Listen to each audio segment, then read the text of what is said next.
So, what is up, amigos? Hope you're doing well. What if you woke up one day and realized everything around you was just a dream? Your successes, your failures, your struggles, none of it is real. Would you still want to wake up, or would you choose to stay in that dream forever? We watch movies where characters struggle with reality, where dreams feel just as real as life. But long before these ideas became popular, there was a Kannada film that did it first. A film that made you question everything you were seeing. A film that changed Kannada cinema forever. That film was Lucia. Lucia was not just a psychological thriller. It was a puzzle, a mind game, and an emotional experience. It showed that Kannada cinema could be smart, bold, and different. Today, we are revisiting this incredible film, breaking down why it was ahead of its time and understanding why even after so many years, it remains one of the best Indian films ever made.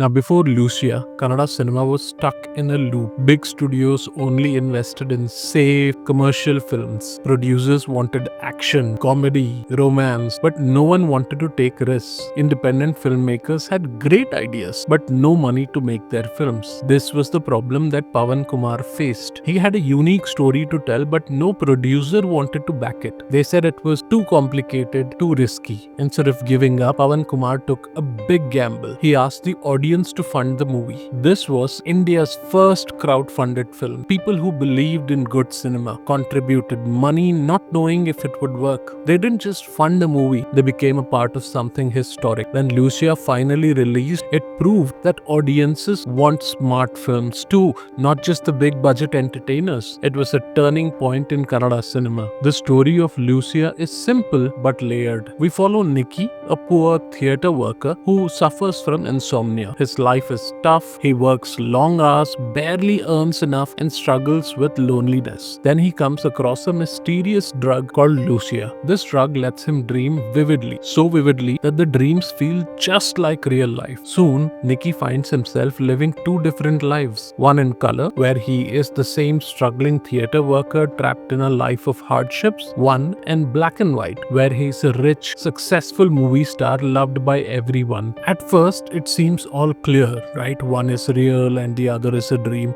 But as the movie moves forward, things start getting confusing. Strange things happen, events don't add up, and suddenly we aren't sure what's real and what's not. And that's the genius of Lucia. It makes us feel just as lost as the protagonist Nikki. We start doubting everything by the end of the film. By the end, the film pulls the rug from under our feet and leaves us thinking about it for days, at least for me. One of the most remarkable things about Lucia is the way it was made. Despite being a low-budget film, it managed to achieve a level of storytelling and technical finesse that many high-budget films fail to reach. Every element of the film, from its cinematography to editing, from sound design to performances, were carefully crafted to serve the story and enhance the viewer's experience. The way Lucia uses its filmmaking techniques is what truly sets it apart from most Indian movies. One of the most brilliant aspects of Lucia is its use of dual cinematography styles. The movie shifts between two worlds, as I said, one in color, the other in black and white. At first glance, it seems pretty obvious. The color sequences represent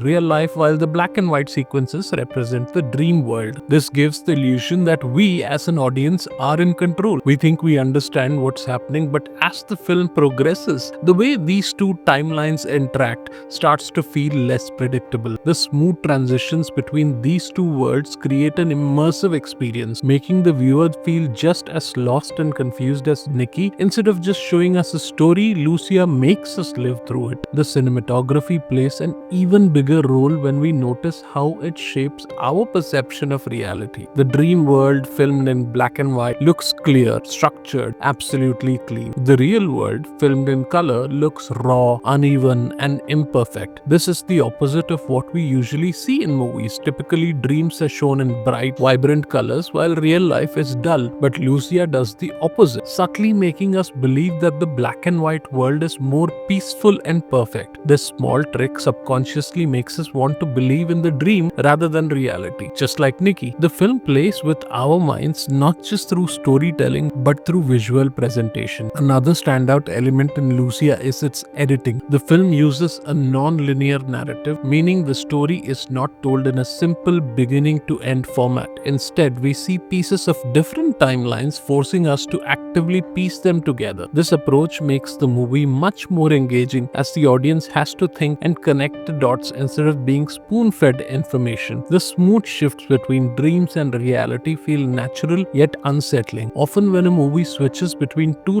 timelines, it uses sudden cuts or special effects to show the transition. But in Lucia, the transitions happen in such a seamless way that we don't even realize when we switched from one world to another. The editing is not just technical, it's psychological, influencing how we perceive the story. Sound design is another area where Lucia excels. Many people underestimate the power of sound in storytelling, but in a film like Lucia, it is one of the most important tools. The film plays with silences, echoes, whispers, and sudden bursts of music to create an unsettling mood. The sound design is crafted in a way that pulls the audience deeper into Nikki's emotions. There are moments where the background score is soft and dreamlike, making us feel comfortable, only to suddenly shift into loud, disorienting noise, pulling us back to reality. These shifts are not random. They happen at precise moments when Nikki himself starts questioning his reality. The film's music, composed by Purnachandra Tejasvi, is haunting and hypnotic. It does not just serve as a background score, it adds to the storytelling. The music in the dream world feels light and peaceful, while in the real world, it carries a weight of stress and unease. This contrast adds another layer to the film's psychological impact. Even the lyrics of the song subtly reflect the film's themes of dream versus reality, desire versus struggle, and the battle between escapism and truth. And then, of course, there is the acting. Lucia would not have worked without a lead actor who could bring both versions of Nikki to life in a way that felt believable. Satish Ninasam delivers one of the finest performances in Kannada cinema. He does not play a hero in the traditional sense. He plays an ordinary man with dreams, insecurities, and fears. His transformation between the two versions of Nikki is so seamless that at times we forget we are watching the same person in two different roles. His body language, expressions, and voice modulations change so naturally between the two realities that he completely sells the idea that he's living two separate lives. It's a performance that is honest, vulnerable, and deeply human. Everything about Lucia is designed to immerse the audience into Nikki's journey. The filmmaking choices are not just about style, they're about making the audience feel the same confusion, fear, and longing that the character feels. That's what makes Lucia such a unique and unforgettable experience. Lucia proved that big budgets don't make great movies, great ideas do. Kannada cinema, like many other regional industries, was often trapped in the belief that a movie needed the star power, the grand production values to succeed. Lucia had neither. It had a small budget, a non-mainstream lead actor, and a director taking a huge risk, and yet it became one of the most talked about films of the year, even outside Karnataka. It won Best Film at the London Indian Film Festival and got national and international recognition, something very few Kannada films had achieved before. And finally, the themes of Lucia feel even more relevant today than they did in 2013. We live in a world where people escape their problems through social media, binge watching, and virtual realities, right? People spend more time online than in the real world,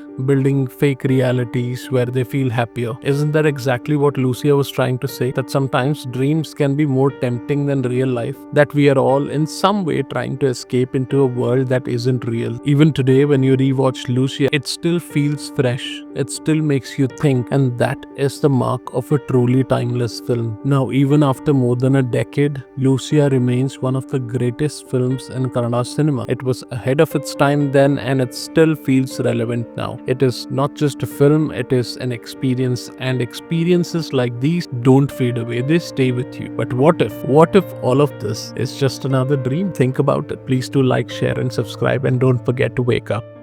Bye bye.